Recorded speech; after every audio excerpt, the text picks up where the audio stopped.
Good afternoon, everyone. I see people connecting.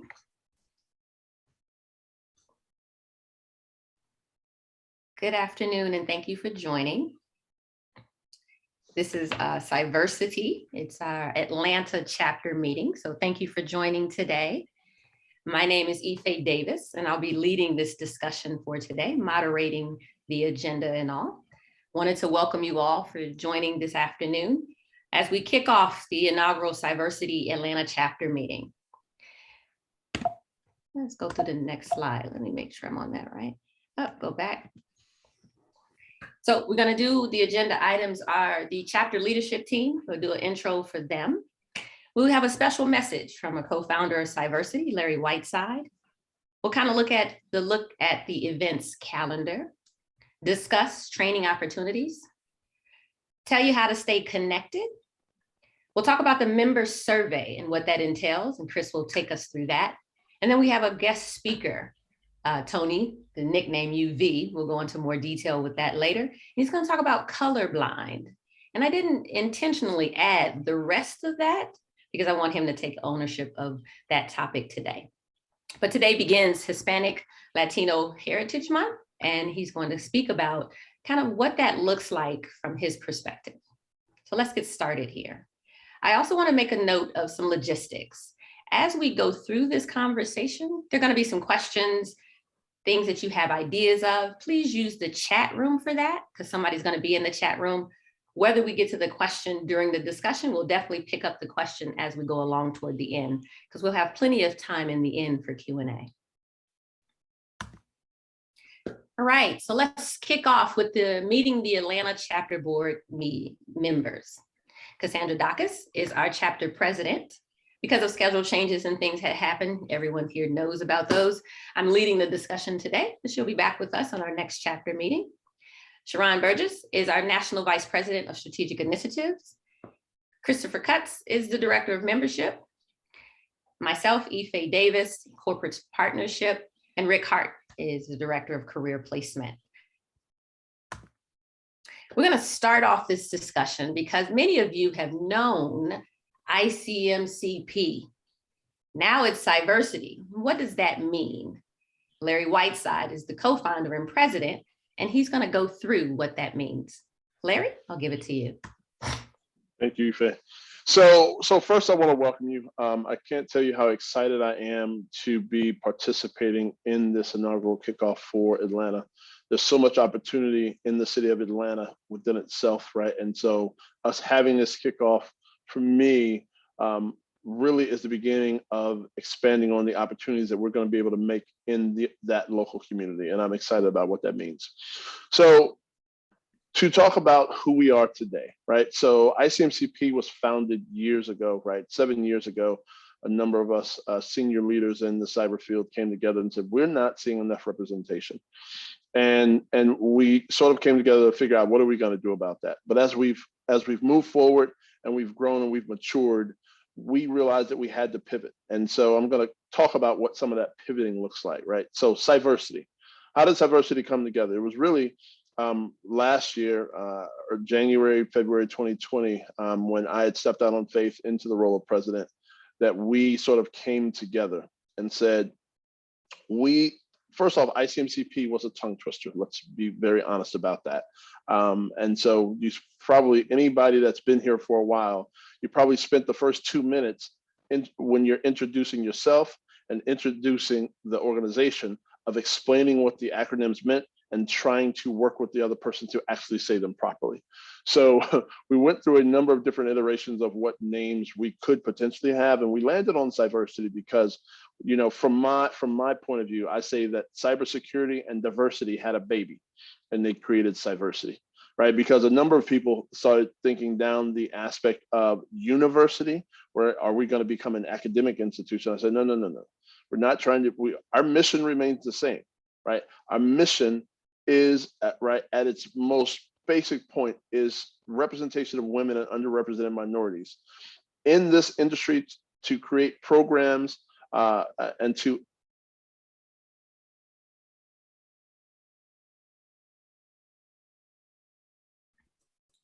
Larry, we lost your audio.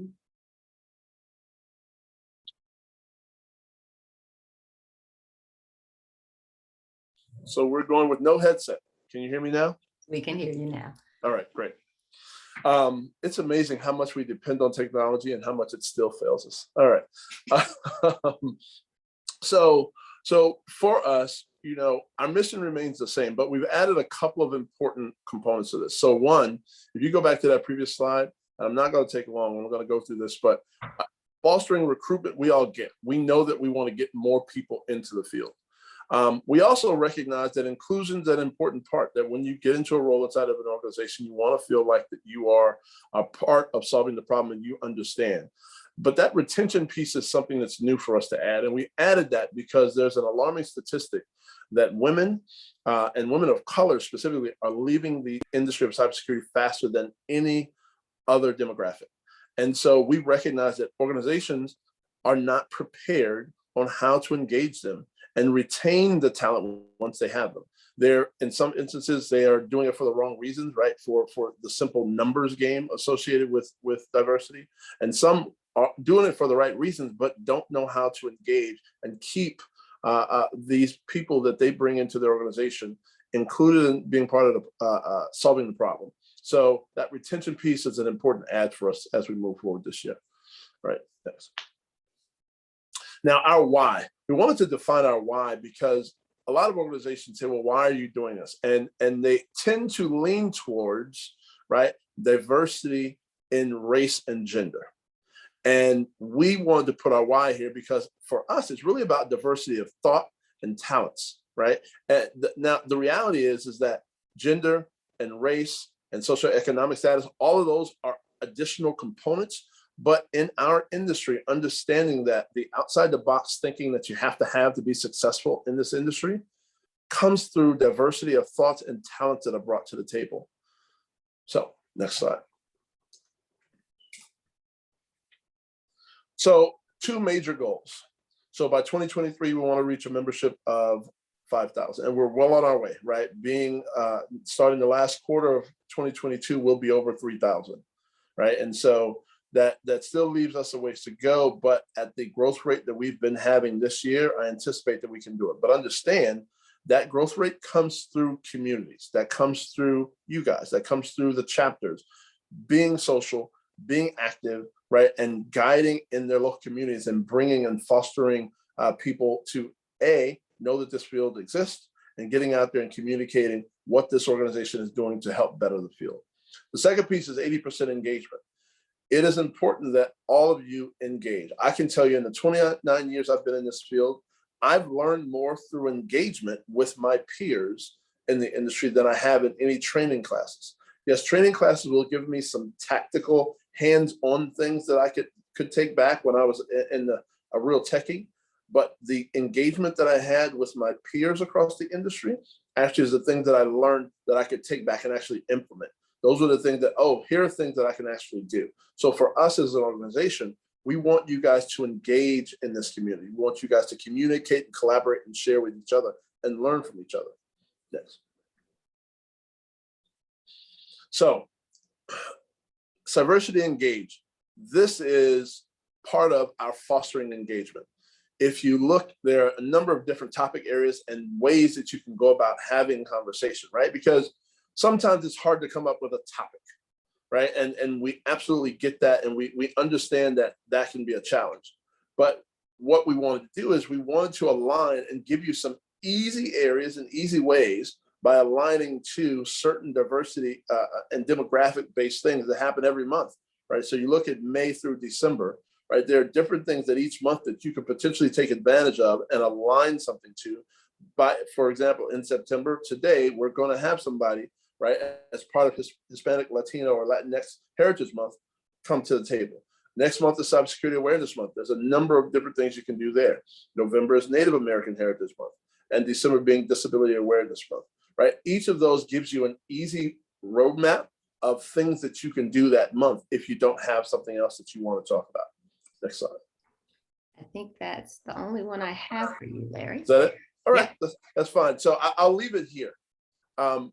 Again, I'm thankful that all of you are here.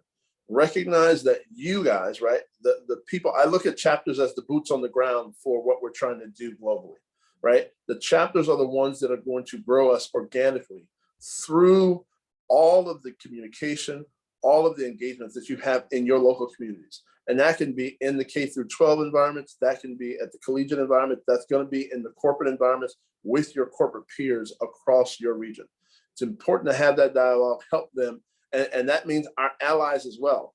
It's not just the people that are impacted by a particular problem, but the allies that are willing to lean in and help be a part of the solution that we need to have be a part of this. So for all the white men that exist in this industry, right, we need them, those that are willing to lean in, reach out to them, have conversations with them, bring them into the fold and have them engage, have them become members, because it's going to take the collective of all of us to really move the needle and solve the problem that we're trying to solve.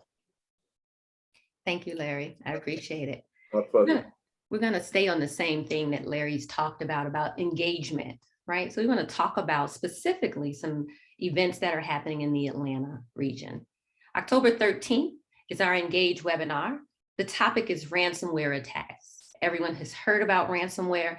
It's a national crisis, and Atlanta's going to host a live event only for ransomware attacks and have that discussion. Also in Atlanta, a virtual only for this year event is Hacker Halted.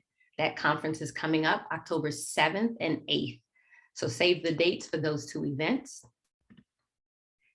We're going to talk about some training opportunities.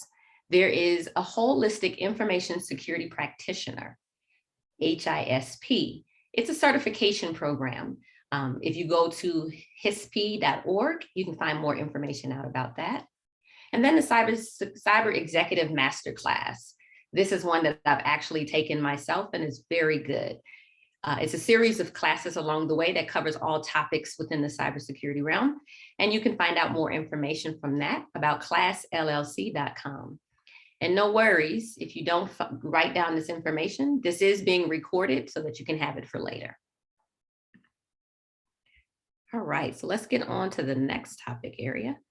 We're going to talk about member survey. There's a member survey that we do, and Chris is going to go over it with us and what we need to do to improve our numbers on our member survey. So Chris, I'll hand it over to you. Awesome. Thank you, Ife. Hello, everyone. I'm going to share my screen shortly so I can go over this with you all. But before I start, we have a Slack channel link that I'm going to post inside of our chat. That way you guys can join our chat and be a part of the actual communication that we're starting overall with the chapter.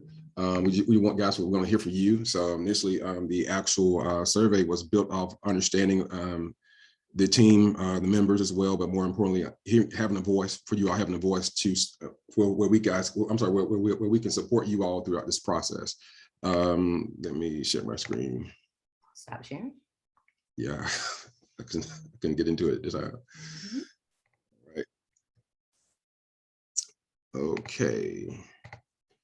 So if you guys can you guys see my screen? Yes. All right. Awesome. So within the survey, it should take no more than I would say 2 to 3 minutes. It's just a brief survey, just going over you as an individual and overall cybersecurity. I'm sorry, that's cybersecurity. But so here we want to hear if you've been a member with Cyversity or ICMCP, the prior organization for more than a year or over the tenure that you've been with us.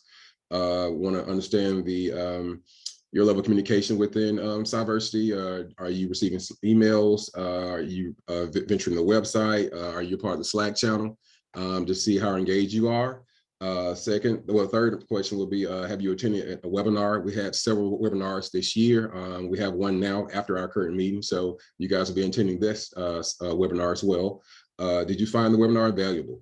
We had a lot of insights, a lot of content that we provided throughout this year, dealing with different walks of HR, recruiting, dealing with people's background and stories associated with within cybersecurity overall. We also had something called Millennial Minutes, if you guys caught that, where we had millennials that actually talked about their progress and their background within cybersecurity itself. So we were trying to bring about, as Larry mentioned before, about the diversity and communicating with everyone. Cybersecurity, it expands more than just one region or one demographic. It supports us all, and it affects us all as well. The next question, did you find Cyversity Engage webinar valuable? I mentioned that. How would you rate the Cyversity membership? If you find it not valuable, but highly valuable, we want to hear from you to understand what your thoughts on what we can do to change or engage the actual members more. If you're likely to refer a friend or a colleague to join, we want to hear about that as well. What would you like most about being a Cyversity member? It can be a brief sentence if you like, what your level of experience is. What do you like best about being a member? That's a double question, so I'll take that question out. How can we improve your membership experience? What is your current role within the cybersecurity industry? And how does your interest and leadership role do you have interest, in leadership role and community opportunities within Cyversity? We have a couple of opportunities that's going to branch out soon, especially with the membership, I guess, area where we're going to open up with different levels of committees and have different members to support us through that process. And last but not least, we want you to provide your email address. So this will be in the comment section. I'm going to provide the Slack channel, which I have here as well. I'm going to provide both for you one to fill out the survey and next to join the Slack channel to get engaged within Cyversity. Back to you, Ife. Thank you, Chris. Mm-hmm. I'll take you back. Once you stop sharing, there you go. There we go. Thank you. All right, I'll share again. All right, so Chris mentioned it. It's the Slack channel. He's going to post that within our chat. But the Slack channel is a way to go back to Larry's point, to engage, right? So we have a community board. It keeps you updated on not just Atlanta events, but all events across the region, since most events are virtual now. But then there's a jobs board in the Slack channel. And see, these are some of the jobs that are out there now, so people can look and apply for and ask questions. But it's a really great way to stay engaged with the group and the team here in Atlanta. So if you have any questions, kind of use your Slack channel to reach out. As Chris also mentioned, volunteer opportunities. If Larry is looking to grow to 5,000, we need more help to make that happen. So if you have a passion for this and you want to volunteer, doesn't matter what aspect, kind of reach out and talk to us, and we can kind of figure out what does that volunteer look like for you. All right. All right, so now we've made it to our guest speaker, and good timing too. So right around 12:30, we have Tony UcedaVelez. He is an expert in the field of cybersecurity with over 25 years of experience. So in the field, he was working through a lot of things, heavy engagement with the OWASP community, kind of deciding on where things should be, and then decided to write a book in 2015 called Risk-Centric Threat Modeling. And the methodology is called PASTA. What I like about it is that it's easy to remember, right? So you want some PASTA, some process, right? It's process, attack simulation, and threat modeling. He won't go into all of that today, but I wanted to mention it because it's a great book and it's a great methodology.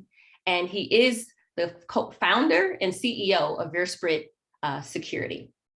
There's a YouTube channel. I watched one myself this morning on the PASTA methodology, and it was a really good, and it wasn't too long. I know sometimes people don't watch YouTube videos because they can take forever, but Tony did a real good job of breaking it down, and I really enjoyed it. And he goes by Tony UV. So I'm gonna let Tony take it over because his topic today is colorblind, transcending stigmas in cybersecurity and forging your own Camino. Tony. Much appreciated. Thanks so much. Great to be here, and great to represent the Latino community, in this Cyversity ongoing efforts. So a little bit about me. I started out, my earliest, I think, successes really come first off with my parents. That I really owe them a lot. I'm first generation American. They came from Peru, Lima, Peru. They had nothing. And your classic, 1970s immigration story where just through a lot of grit and perseverance, my parents, got indoctrinated into American society. This is a time where, if you speak Spanish, you're automatically classified as, for example, like Mexican, because it's predominantly, white and Southern. in Atlanta, where I was born. I was born and raised in Atlanta, so I'm a rarity as it is. But I owe a lot of my current success to my parents. And then, a major other aspect was when I was in Inroads. If you're not familiar with Inroads, Inroads is a nationwide program where they try to groom students in college and high school that are minorities into the professional workforce. And it was a phenomenal organization. When I was 16, I got an internship working at GE Capital Retail Financial Services in Roswell Road. I was taking 285 from Decatur all the time and beat up Toyota Tercel, with me and Julie Diaz, riding every day, going into the work. And we had a rotational internship, and that program was phenomenal. How to do presentations, how to interface with executive leaders at such an early age was really, really such a grounding moment for me. I was fortunate enough to go to Cornell University in 1994, graduated in 1998, and left. And Cornell has its trials and tribulations for me. They're a lot of smart people. By the way, for those of you that are listening out there and being like, man, okay. And oftentimes when you listen to speakers, you're like, okay, what are they doing? What is the world doing? What am I doing? And let me backtrack a couple. I mean, I wasn't the National Honor Society student with a 4.2. You see a lot of those kids nowadays with like 12 AP classes. I was an average student. My claim to fame, and this is a good segue into what I want to talk about, is grit. I'm a gritty person. I have a lot of passion in what I do, and whatever I do, I'm very passionate, and I have a lot of grit. There's a lot of tenacity. Let me fast forward to 9/11. When the World Trade Center went down, I was working for a startup that during that .com era, long story short, it went out of business. It was also here in Atlanta. This was postgraduate from Cornell, and I was a system content administrator. I was doing some Python programming. Anyway, I was out of work, and I had my firstborn on the way. I had a wife that was working just at a church, and I didn't really have a way to prepare for this baby because I didn't have any insurance. And so, I, did what I got to do, what any parent does, right? You take second, third jobs. I worked at Home Depot at nights. I was a programmer. Half of my salary from what I was at, I was working as a programmer. And I even did carpentry work and substitute work at Wesleyan High School over here in I think it's Gwinnett County. And the reason I bring up, 9/11, because I'm a Cornell grad racking 4-inch PVC pipe. And I'm a Lakeside guy. I went to Lakeside in Atlanta. And I have fellow classmates coming to me like, wait, you went to Cornell. What's a Cornellian doing over here racking PVC pipe in the plumbing aisle? And, sometimes in life, as you take your journey and whatever you're doing, you got ups and downs. You got mountain peaks and you got valleys.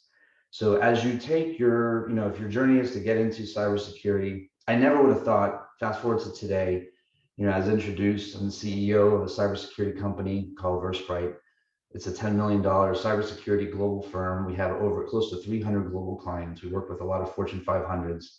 I was fortunate and blessed enough to write the book, Risk-Centric Threat Modeling. It's a methodology used by even various universities today. I never would have thought I would have written a book. So a lot of things are, as a result of grit, as a result of dedication and perseverance and incessant learning. I'm going to share one last thing before I get into the definition of what is to be colorblind. I was coming back from Home Depot one time. It's one of my favorite stories. Sometimes life talks to you through different ways, or God might talk to you in different ways. I'll just and I was coming home. It was 2 a.m. I was came over from doing inventory, and there was a huge storm. I saw a huge spider web. If you're from Atlanta, you see these huge spiders that are sometimes like yellow and black, and they're almost about the size of my hand. And it was just like fixing a nest, and the web was just going back and forth. And I was like, man, it's a big spider. But I was just like looking at it, I was like kind of freaked out.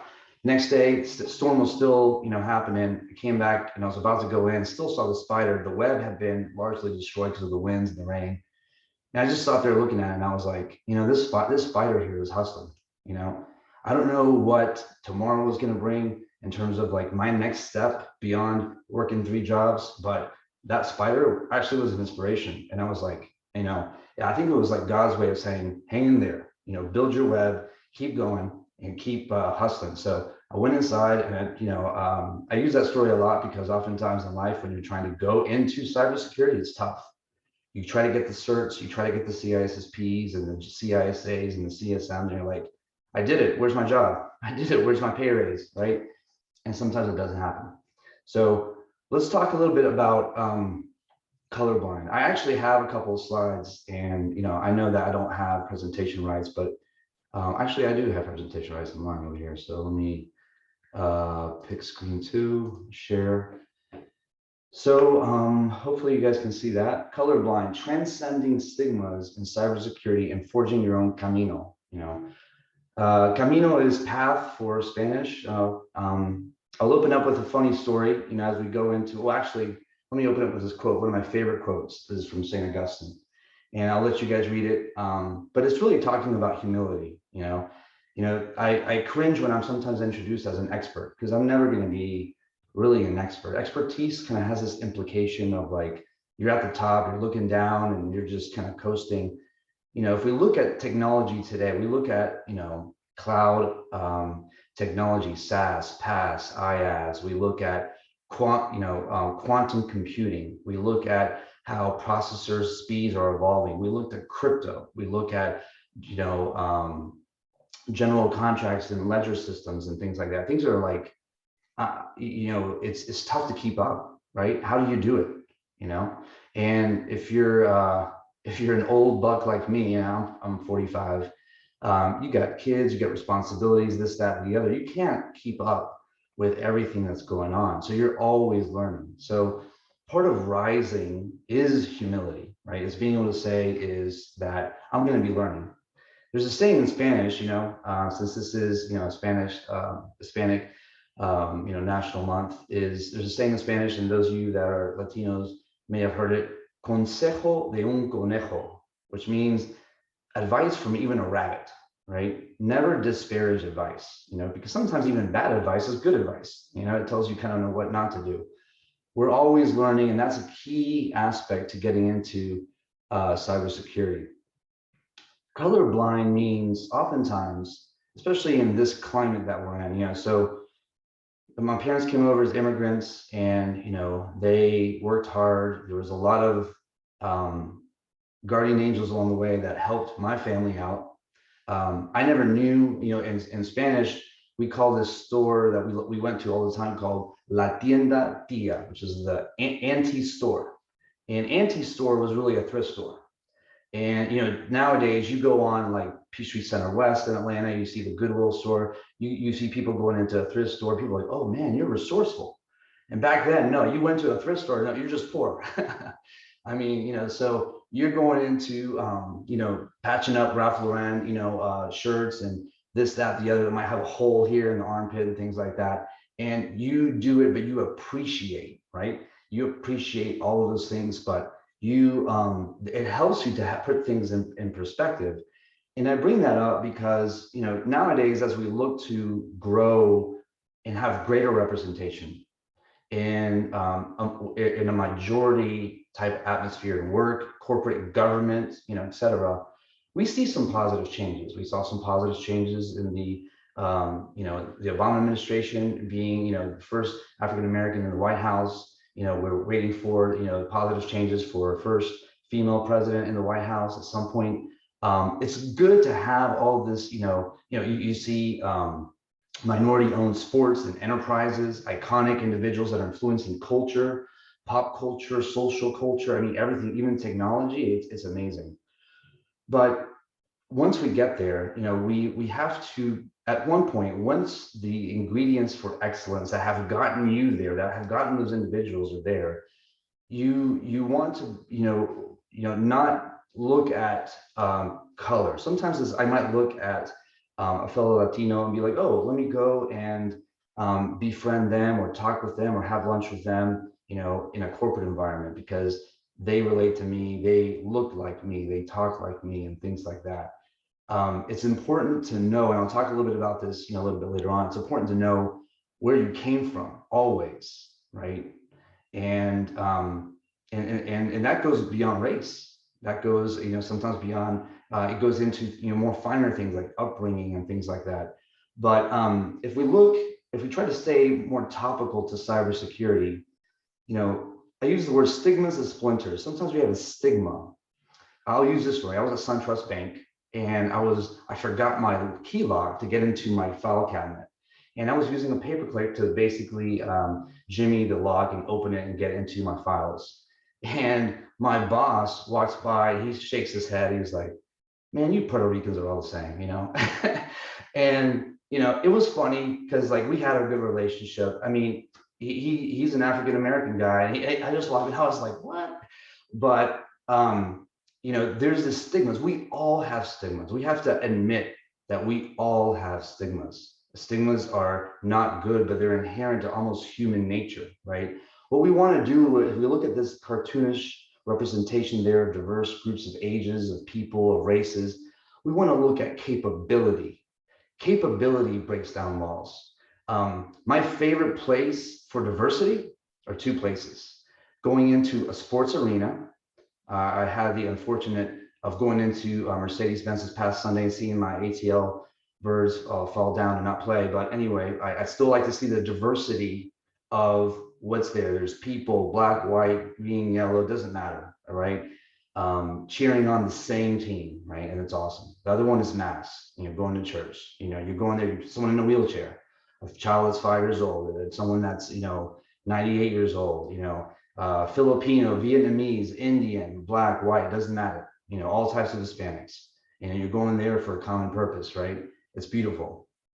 And so in cybersecurity, we don't have this diversity as much because it's male dominated, white dominated. And so we're trying to give opportunity, just like I had an opportunity in En-ROADS, we're trying to give an opportunity to those. There is such a thing as having two different starting gates. There's some, demographics that do not have all the chips in their favor. There's no one denying that, and that is truth. But we, at the end of the day, sometimes that adversity helps to propel the greatest of giants.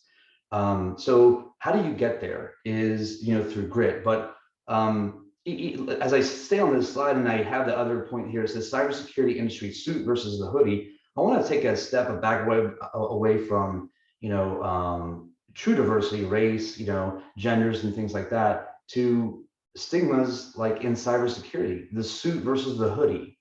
You go into a Black Hat or DEF CON conference or B-Sides Las Vegas conference, and you dress up with a collared, Brooks Brothers, shirt, you're gonna be like, oh, this guy's a suit. What does this guy know, right? If you don't look like this, right, then you're not really in. You're not really a hacker. You're not really nefarious. And it's so easy, even in people that look the same. So diversity can be misleading. Sometimes you can look at people that are all the same shape and color. And if you don't even dress the same, right? If you don't have the same vernacular, right? Then they already write you off. So, what tears down those walls between the suit and the hoodie, just because you wear a hoodie and if I dye my hair purple and I get a mohawk and this, that, and the other, it doesn't mean I can hack. Likewise, if I basically dress up in the suit, it doesn't mean that I know risk management or, Sarbanes-Oxley controls or anything like that. So perception is unfortunately one of those things that as humans, we have to grip with every single day. And it's up to us to be able to tear those down. Capability is how we tear all that stuff down. And, there's iconic individuals, that you look at Kobe Bryant, everyone, you have people all over this planet that have idolized this man and his life for what he's done. And, the work that he's put through. And so, he's got a lot of great quotes. One of my favorite quotes is that he says is like, if you're lazy, I just don't understand you. I want to be around you, right? And he's not directing that to, white people or brown people or, other, women or anything like that. It's just like, if you're just lazy, like, I don't want to deal with you. Capability, especially in cybersecurity, is the level playing field. Now, of course, if you're trying to get in and you're trying to learn about, API security testing, if you're trying to learn about source code review, if you're trying to learn about what is this CMMC framework that's supported by the DoD, there's so much stuff. It begins with you, the grit, and then yes, leaning on the people, as it was mentioned by Larry, leaning on anybody, right, who's been there, and allow them to give you, feed you what you need to push forward. Take that information and build and build and build and build. I think one of the key things, if we look at, look at his picture right now, is never getting comfortable. Are you comfortable right now? Then don't get comfortable. Get uncomfortable, right? Make yourself so that you take on a new challenge. Be humbled by the ignorance that you might find in going through that, new learning effort, that new learning journey. And that is agnostic to any color. And that's really following the theme of being colorblind. Paving your own success, I stopped short. So I've been in the IT/IS industry for 25 years. I've worn a headset. When I was at GE Retail Financial Services as an intern, I was a collector on 9-month accounts. That's a fun job, let me tell you right there. I was also wearing a headset, working first shift, second shift, third shift in a NOC, a network operations center. I was also in a security operations center, at different hours of the day. And, sometimes when you're in these things and you're like wearing a headset, you're like, where's this all going? But then I had this feeling of like, I'm learning about operations. I'm learning about how things come into the fold in a log aggregation system. And what's the quality of these logs? Is most of it trash? Then I can basically see how this control that is in NIST and ISO and COVID and all these other things, PCI, you got to have this. Does it work or does it not work? I can talk about the inefficiencies. In every type of rudimentary job or work effort that we have that might be considered drudgery, there's an opportunity to really learn and leverage that drudgery into something great. One of my favorite things that was just shared with me this past Sunday was Abraham Lincoln said, some people look at roses and say, hey, you know what? That rose has a thorn, has a bunch of thorns. And then Abraham Lincoln said, but I like to look at a thorn bush and says, you know what? That thorn bush has a lot of roses. It's all about perspective. What are you? Well, you might be stuck. You might be feeling that you're inadequate. You're not really learning, that you don't know where to go. Just dig deeper, go through the motions of learning, reinvesting in yourself. I've been definitely in times when I've almost been fired, when, it's trying to speak up and, do the right thing and things like that. And sometimes you might be fired, right? And you might feel like, okay, what's my self-worth? You want to be able to recalibrate and know who you are, know what your goals are, develop and have this passion and make it to be genuine. I can't live your dream. You can't live my dream. You have a dream. So build your dream for you. That's right for you, your family, what you want to get after, and then have that grit. And sometimes, graduation, undergrad degree, CISSP, doesn't equal, stardom in cybersecurity in 6 figures. If it were that easy, then, we'd have a lot more people. We wouldn't have the shortage of supply in the industry. One of the stories I like to share, when I was starting VerSprite earlier on, I had 2 pen testers that I hired. One was, I met him in Las Vegas at B-Sides, and he was a guy that he worked IT for a pawn shop in a rural town in North Carolina. And the other was a guy who was working pen testing at Home Depot. And, long story short, I brought in an iconic security researcher from a very well-known company called Rapid7. They were in research and they came down. I was like, hey, can you train some of my team members? Long story short, at the end of the week, I asked him, how are they doing? And he said, your pawn shop guy is killing it. He's checking in exploit code into the Metasploit framework. Metasploit is a framework for exploitation testing. And the other guy was like still, struggling. Sometimes it's just about the passion and the grit. One of my best employees I've ever had was a person that didn't have a high school degree, didn't have a college degree.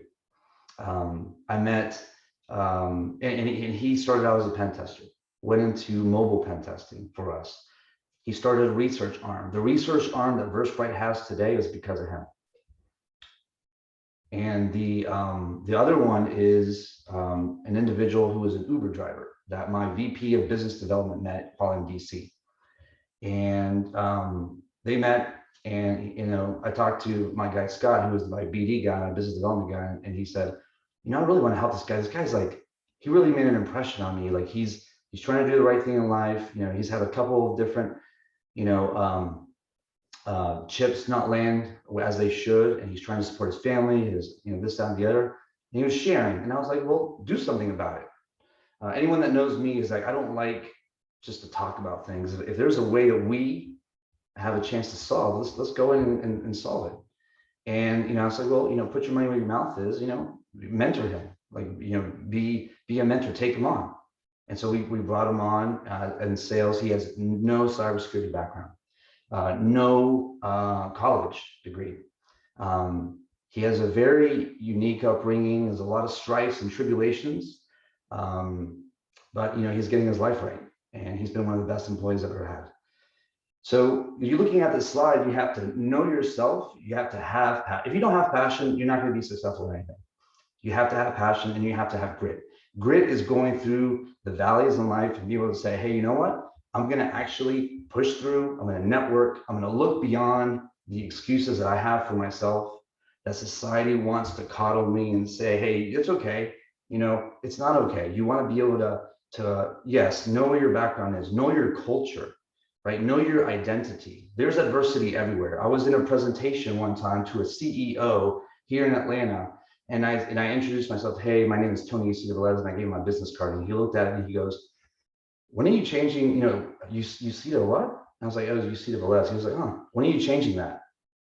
And this is just within the past, VerSprite's been around 15 years. So this is within 15 years. I don't have, obviously I'm a 76, baby. So I didn't go through, a lot of true adversities that, many of the African Americans have gone through in this country, especially in the South.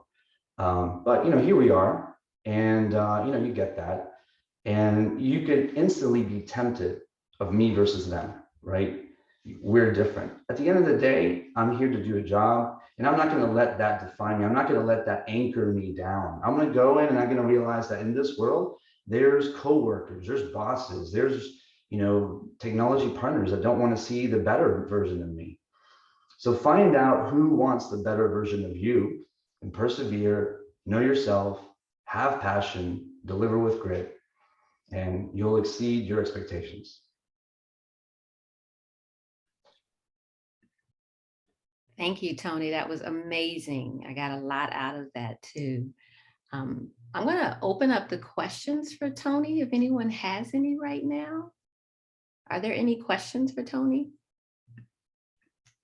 I put his name in the chat so that you guys all have the correct spelling of his name. So it's in the chat room. I'll also add his company's name as well.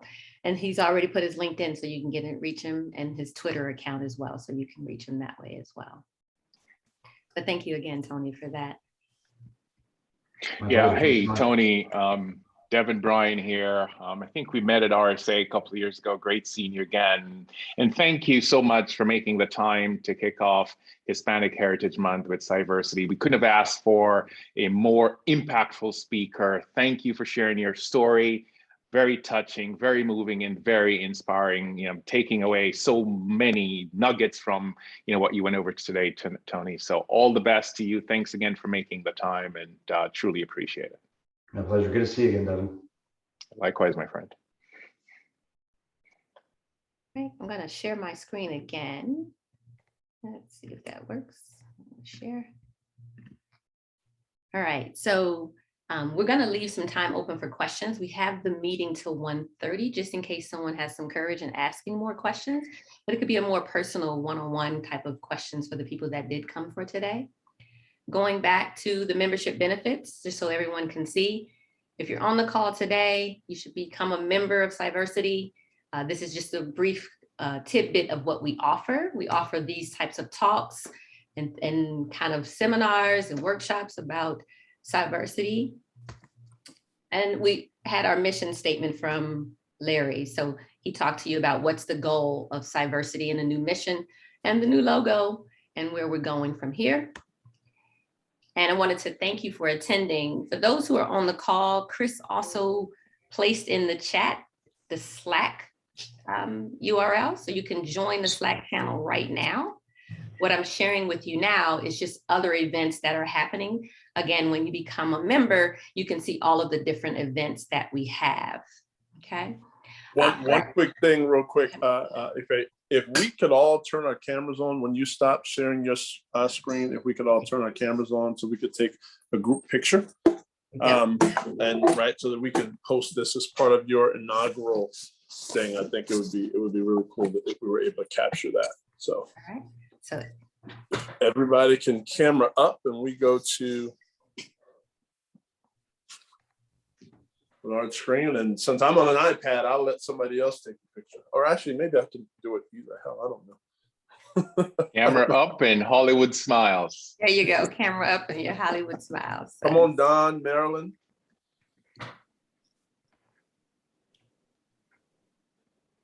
Somebody, Don, Marilyn, we're missing you. We'd love to see your faces. This picture is going to go out there. You don't want your face not on this picture. Come on. I don't think you guys want my face this time. It's all good. Don is just an invisible picture. All right. Well, we've got what we got. Let's. Who's going to capture it? Devin, are you going to capture? There we go, Marilyn. I like that. There you Okay, go. I'll I take like that, that Marilyn. too. All right, Devin, are you capturing it? Yeah, I've got it. I've got a version. My hand is in the way though. I know. That's why I'm trying to figure out how to do it too. If I was on my computer, I definitely could do it, but I don't know how to do it when it's not via the keyboard, when it's not on the Mac. So I've got all a right. version. Oh There wait, we there's go. Don. There's Don. There's Don. There he There we is. go. Boss man. All right, we're gonna do another one. You're gonna do another one, Devin? Now you want Dark. Yeah. Yep. I've got one. All right. And we're good? Yep. Perfect. Okay, good. We are. Thank you, everybody. Thank you. But we want to open it up for questions. Any questions, concerns, comments? Open it up, because now you have the leadership team with you to address any questions. Tony is still here. The floor is open for questions, comments, things you want to see, suggestions. We're here for you. Hi, this is Marilyn. I have a question. I think I missed you, Larry, at Women in Cybersecurity. I did have a chance to meet you, Ms. Davis. It was wonderful. Can you guys consider just putting somewhere on the website where some of the leadership team, the events you guys are going to be at, so we can know ahead of time so we can look for you? Yeah, we're talking about how to do that. We're trying to figure out ways to do that, because I'm all over the place all the time. So we're trying to figure out how to strategically do that. But the easiest way for me is follow me on LinkedIn. I put it out there on LinkedIn every event that I'm going to be speaking at and everywhere that I'm traveling and going. So if you're connected with me on LinkedIn, you'll definitely see it. But we're trying to find out a more strategic way to do that via our events page or something like that. So so we can have that.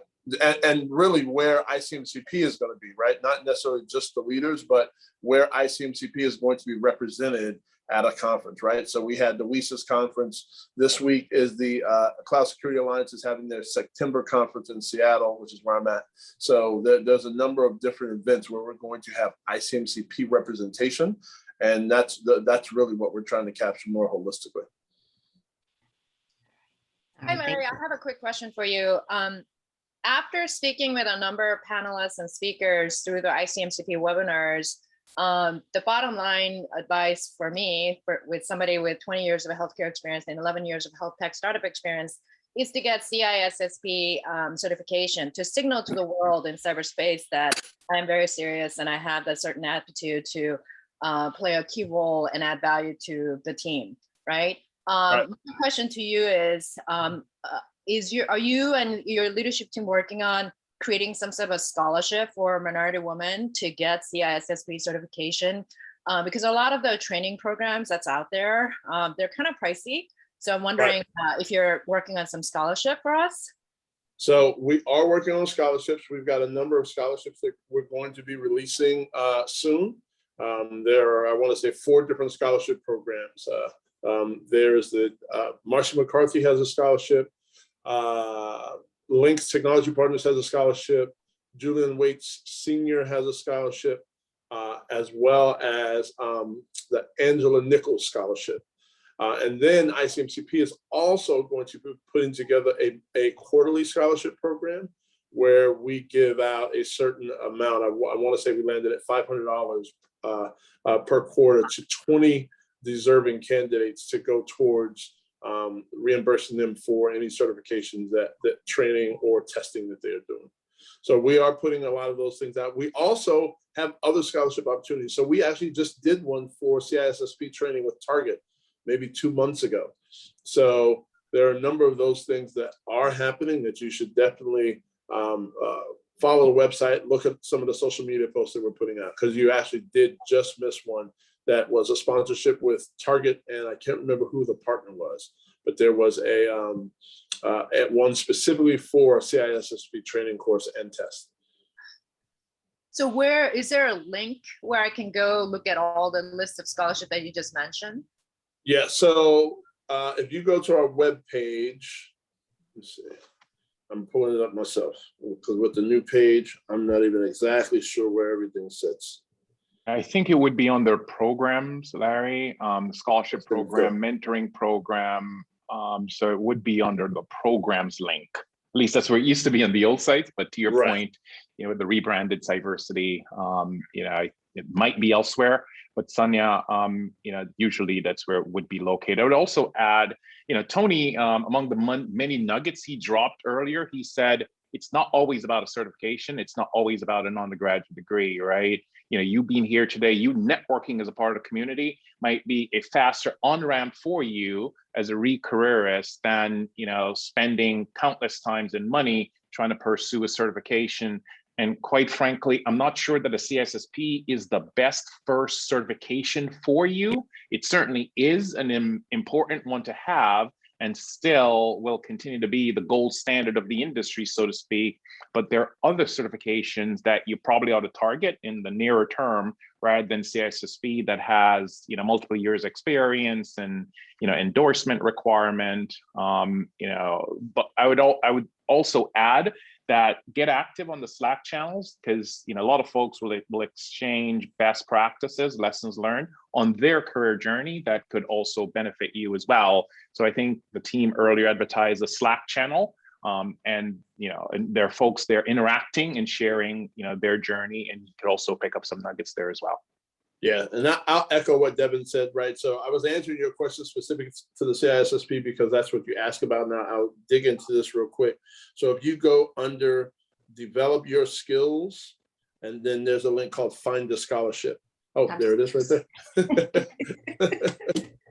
Thank you. We're together. Thank you so much.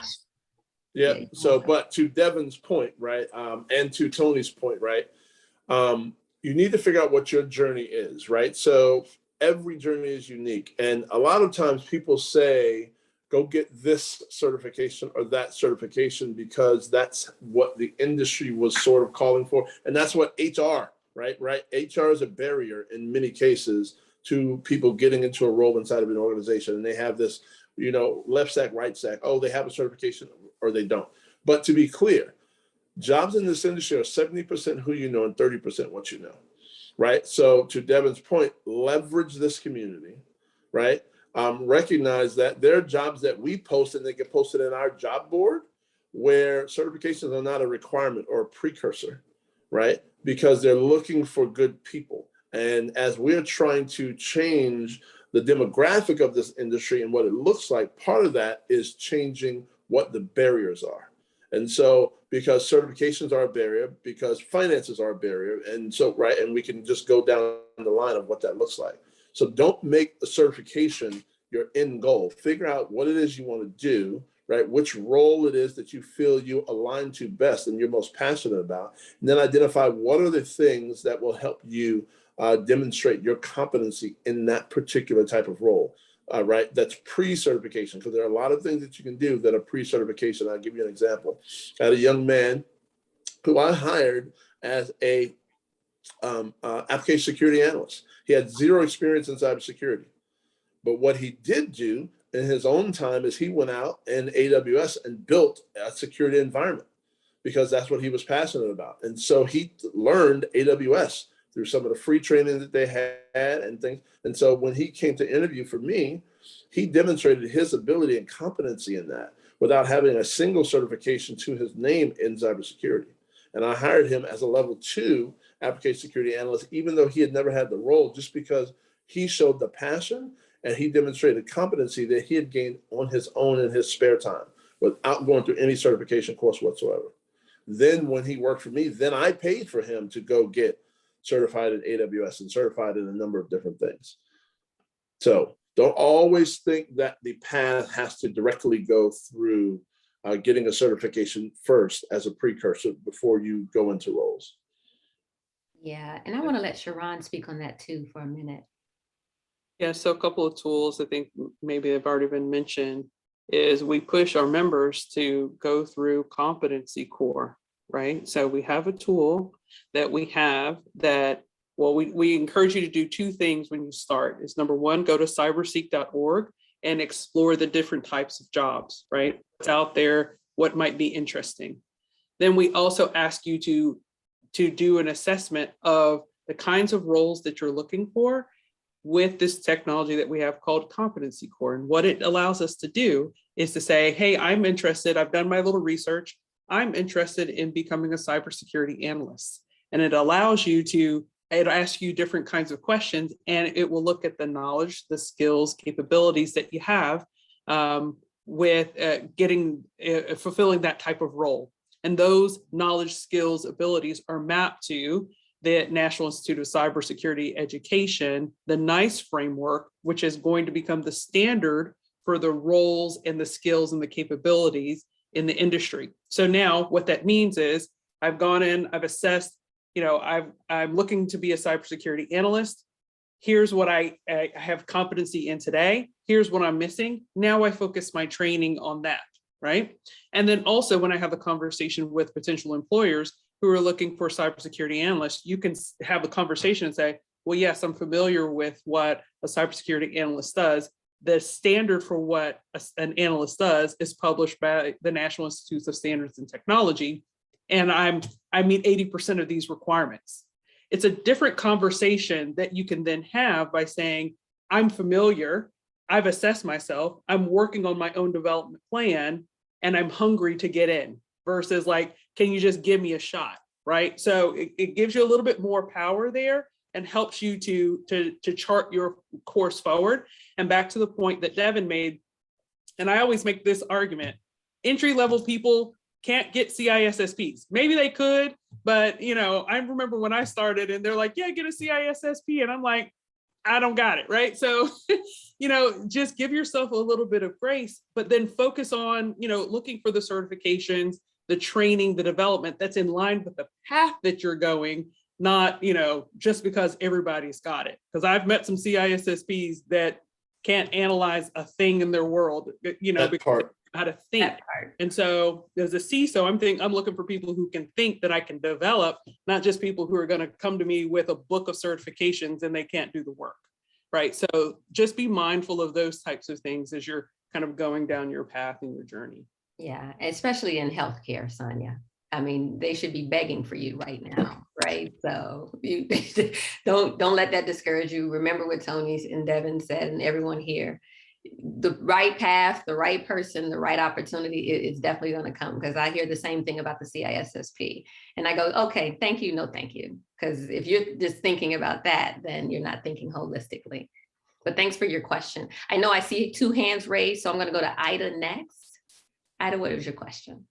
Sure. I am actually the founder of a cybersecurity certification school by the name of Automation Works. We are a Cisco Networking Academy, so we provide certification for the CCNA, for the CyberOps and DevNet now. But one of the questions I wanted to ask as it relates to membership, one of the reasons why I'm here today, first of all, because one of my first students in Atlanta got a job at iTential. So we're trying to cut into Atlanta quite heavy to bring our programming there.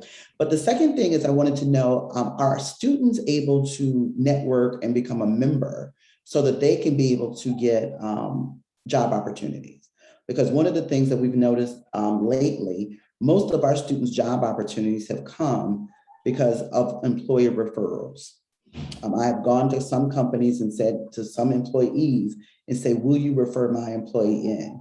And so my most recent student who just got an offer in July at $117,000, and she has no background other than our training.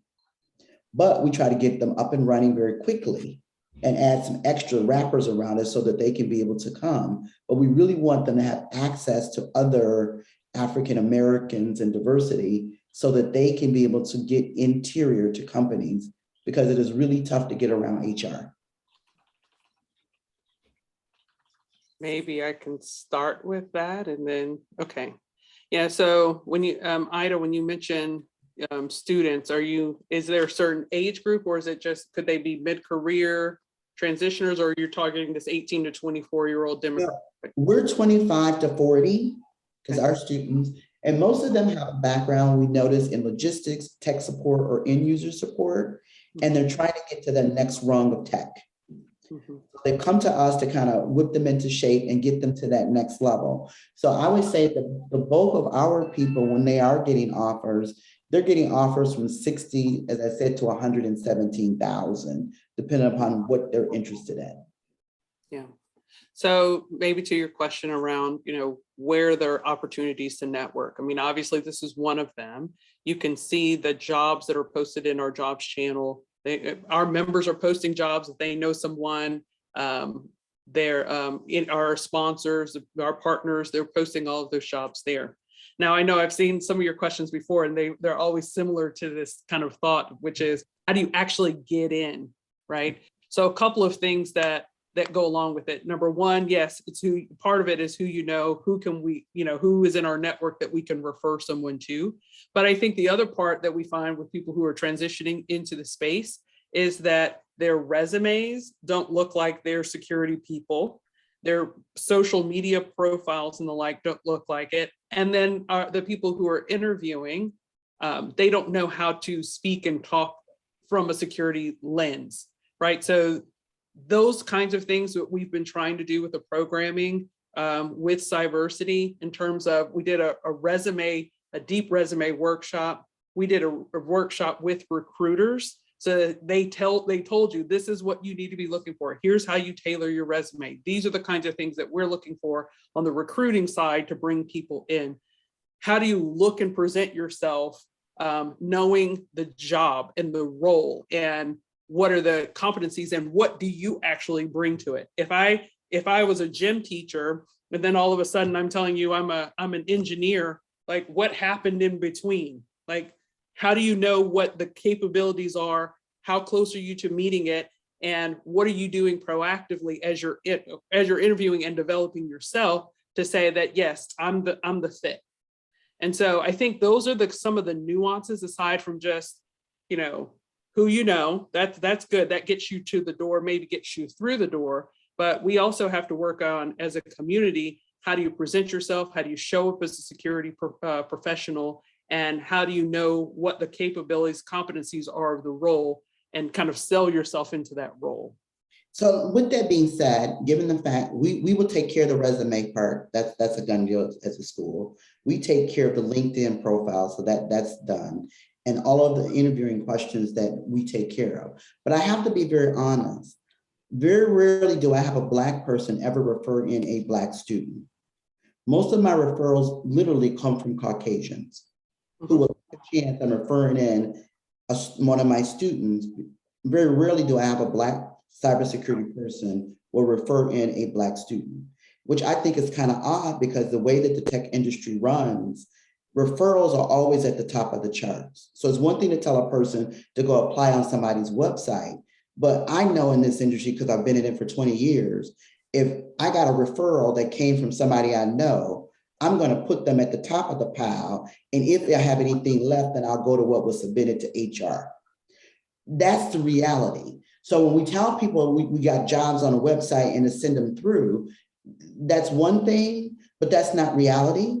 The reality is that if you really want to cut through and get more people in the industry, we as Black people and Hispanic people have got to take an active role of referring them in. I'll give you a good example.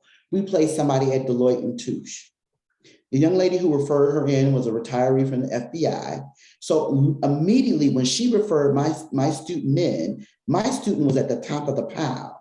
So that student didn't just get one interview with Deloitte, she got 5 interviews because they already knew, because if this person then cleared her, she's competent. I done already took care of the resume. I took care of the LinkedIn. I then took care of the training. You know, had 152 digital simulations. You know how to manipulate a network. You know how to speak the language. We did all of that coaching for you. It's just a matter of the opportunity of being able to showcase it, which is what we're having difficulty getting in. That's the difference, is getting the referral. Now, a lot of times I've heard a lot of the people say, well, we don't want to be embarrassed. Well, there's reasons why we have schools like ours that have come to be so that we can take care of that piece. But one of the challenges that we have is getting our people to wrap around our own people. We're not getting that from opportunity from our own people. We're getting. So I would say this, sorry, I don't mean to cut you off because you're making some very valid points. And certainly there's a challenge there. You know, certain, and based on your experience, quite frankly, and your experience is very different than, you know, than mine, you know, Sharon and Larry's, because we certainly put our brand on the referrals that we make of our members after we've done their vetting, right? But you'd have to admit that, you know, receiving a resume from someone who you haven't had a conversation with and putting your brand on that, referring that person individually, internally in your respective company, is something that we have to be very intentional about doing, right? Because we get hit up all the time on LinkedIn, I'm sure you do too, right? And, you know, and people, they look very talented, their CV at times read very well, but without you having a conversation with them to really see whether or not there's substance behind the paper, as Sharon said, we've seen too many CISSPs and CISAs and, you know, pick a insert cert here that cannot articulate the basics of how TCP/IP works, right? And yet they're going to go be somebody's, you know, super duper pen tester, purple team, red team, whatever. So it sounds either that, you know, based on what you're doing with your training programs, we need to have a very, you know, thoughtful conversation about how can Cyversity partner with Automation Works, right? To make sure that we are collaborating and we're sharing our networks of networks to create opportunities for your students who are also ICMCP members, right? And active participants in our programs, in our training, in our collaboration platforms. And so that, you know, the folks within our networks and networks of networks would be happy to make those internal referrals. Because you're right, you know, certainly the industry is white male dominated. And so statistically speaking, it's more likely that there'll be more referrals, right? You know, from, you know, white males than from people of color. That's just the statistics. It's, you know, and that's why your organization exists. That's why our organization exists, to change that balance a little bit, to do a little that we can to change that balance, but it's going to take time. But in the interim, we do have to be supportive of our Black, brown, female, you know, communities and other communities of color and in the entirety of the underrepresented spectrum of folks. So I think, you know, it does make sense that we have an offline conversation in terms of how can we strategically partner, because we are vested in essentially the same mission, which is to create more opportunities for women and people of color to get into the field and to grow their careers. And I would love to, because we just recently got $10 million of funding from Silicon Valley to expand and scale across the country. So we're coming very fast. So we would love to welcome that partnership, but no, we don't want you to just refer them in because you got a resume, because we don't even do that to bring them into the school. We take 1 out of every student that apply because everyone can't do what we do. But what I do want to be able to say is to have a partnership so that you know that you're not all alone out there. There are mechanisms of people who have come into the industry who want to expand that space, because we do know that we want to make up a bigger pool. And the only way we do that is we have to find partnerships to make that happen, but it's happening all over the country because people want to get into. Makes perfect sense. Yeah, perfect. Makes perfect sense. And it's certainly something that we'd be happy to pursue with you offline. Okay, I appreciate it. Right, Sharon, Larry, Yeah. I want to sign you guys up for, okay, cool. Hey, Jason, you have a question? Mr. Moore, yeah. Yeah. It was just more or less like some of this is kind of getting answered as you all talk. Some of it is, when are you going to do the resume kind of restructuring again, workshop again? When are you going to do some things like interviewing at a higher level, not just entry or mid-level, for people that are looking to go up to leadership, first line, executive, and on to C-suite? And I thought I saw, and forgive me because I've been kind of going between two meetings at one time. So the mentoring piece. So I'm currently at ISSA Atlanta. I am, and I've talked to Larry in the past. This is before all of this came together. I'm currently a board member at ISSA Atlanta, and I'm doing the CISP workshop over there. I would like to do something either mentoring or, along the lines of maybe a workshop here. I know you kind of poo-pooed on the CISP, but it is what it is. You can, the association, you can get the associate's degree and then move into as you get your experience up. So I'm looking for some opportunities to A, serve, B, to and I'm also ITSMF membership, and I also work with Keon, who's doing the class stuff. So I'm kind of I got my tentacles in a lot of little different places, but I'm kind of and Michael McNeil has pushed for us to come here. I'm at McKesson, by the way. So I'm trying to. I've expressed to Larry about 2 years ago that I wanted to serve and do what I could to kind of help the Atlanta chapter. And so I'm trying to get acclimated and in line with whatever is going on in the Atlanta chapter, so I can be more of a service and of a help as well to myself and as to others, because I have a bunch of people that have hit me up that I'm trying to get into this group. Well, you are on the right call to do that. You got all the right people right here in front of you. All right, definitely on the right call, Jason. It's music to my ears that you want to do that. So you can reach out directly to me, ife.davis@cyversity.org, right? And we can start that conversation. I'm not the membership person, but I'm leading this call, so I'll take that charge on. And then we can get what you need from the team itself and kind of figure out where we can use you and how to get you started, okay? Good thing. Hey, Jason, I just sent you a LinkedIn request. So I'm over membership, so we can get some details and we can just collab and move forward with that. Cool. Hey, Ida, you have a question? I'm sorry, just the other part to Jason's question about the workshops. So not sure on the timing to do the resume and interview workshop again. However, they were recorded and they are on our website. So if you do want to go back and look through them, we did one with interviewing, one with on resume, and also one with recruiting. So those are already available. And then I think Rick dropped off. And so if I know our professional development group has also been doing mock interviews with our members as they sign up. So if that's something, level up and what are kinds of things that you're interested in doing, then yeah, just reach out and we'll get that coordinated. One other thing, I was told a while back that you all were, I guess, entertaining the idea of a partnership with ITSMF. Not sure. Okay, cool. We do have an MOU in place with them now. It needs to be renewed. We've been trying to get that scheduled and we have not been able to get calendars aligned, but that is on our roadmap. Okay. We're also trying to get deeper entrenched with them to better understand how we could take advantage of some of the executive things that they do, as well as how they would be able to bring people and point them to us for some of the things that we offer. Sure thing. Thank you.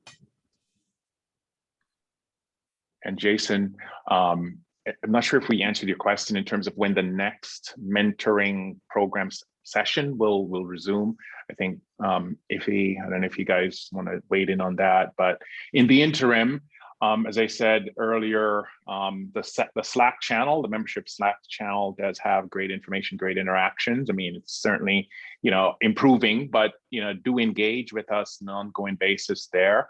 And, if you reach out to, folks like Sharon, Larry, myself and say, hey, have an upcoming interview for director level role, can you guys schedule a mock interview session? We've done that.